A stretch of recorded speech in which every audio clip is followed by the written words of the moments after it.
Je voudrais vous dire que notre président, le président Omar Bongo Ondimba, nous a quittés.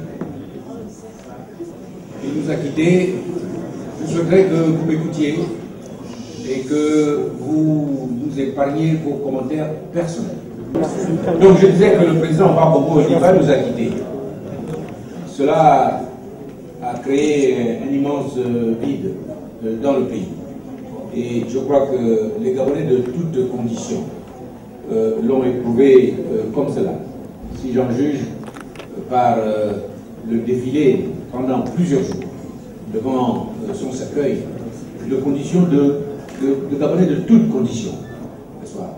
Et très certainement aussi de toutes opinions politiques. Et ça, c'était extrêmement réconfortant.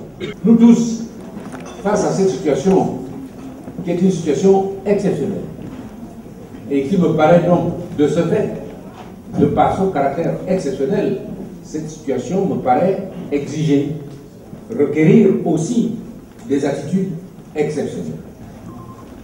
Alors, quand j'interprète, quand j'essaie de décrypter un peu ce que veulent les Gabonais aujourd'hui, il me semble qu'ils veulent essentiellement deux choses.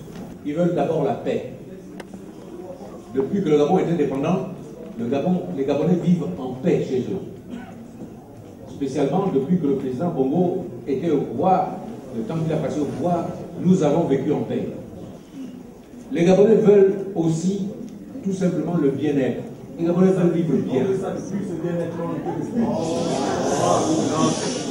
Les Gabonais veulent le bien-être. Le bien-être, c'est quoi? Le bien-être, c'est pouvoir disposer d'un réseau routier qui vous permette de vous déplacer, d'échanger. Le bien-être, c'est quoi? Le bien-être, c'est pouvoir, lorsqu'on tombe malade, se faire soigner dans des conditions convenables. Le bien-être, c'est quoi? Le bien-être, c'est pouvoir disposer d'écoles et d'instituts, d'universités, etc., qui forment correctement la jeunesse et nos enfants pour que demain, ils puissent être utiles. Dans notre pays aujourd'hui, nous sommes combien? Nous sommes 23 candidats officiellement enregistrés par la Sénat. Ok. Parmi ces 23, bon, je vais être gentil, il va y en avoir, mettons, 3 ou 4. Il va y en avoir...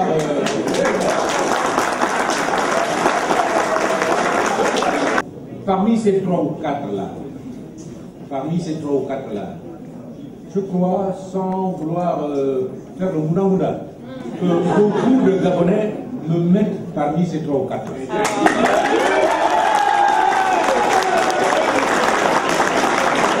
C'est la raison pour laquelle j'ai pensé pouvoir proposer mon expérience à mes compatriotes pour porter le destin de notre pays dans le sens de la réalisation et de la concrétisation de leurs aspirations. Alors, évidemment, c'était une décision lourde à prendre pour moi. Je vous prie de croire que je n'ai pas pris cette décision simplement, comme je le disais tout à l'heure aux journalistes à côté, pour accrocher à mon képi une 5e étoile, si j'en ai déjà 4.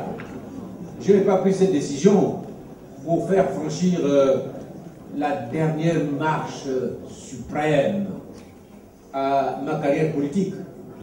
Pas du tout.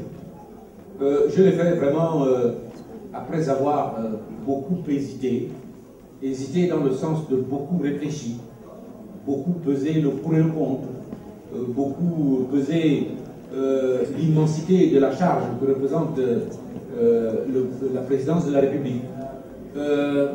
J'ai pesé tout ça. J'appelle ça s'élever au niveau des exigences du moment. C'est la raison pour laquelle j'ai décidé d'être candidat à la présidence de la République gabonaise.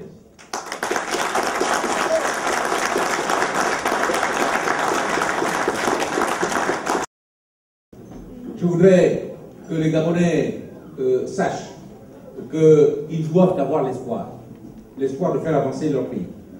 Mais je vous préviens, je n'irai pas jusqu'à dire comme Churchill, je vous promets les larmes et du sang, non, pas jusque-là. Mais la sueur de votre travail, la sueur de votre application, la sueur de votre engagement. Oui, sans cela, rien ne pourra se faire au Gabon. Je vous livre ces réflexions, je vous demande de les méditer, je vous demande de les conserver en vous, et bien sûr, je suis obligé de vous parler du 30 août. Le 30 août, vous allez voter. Eh bien, je ne veux pas aller par 4 semaines. Je vous demande simplement de voter pour Casimir Oyeba et je vous remercie.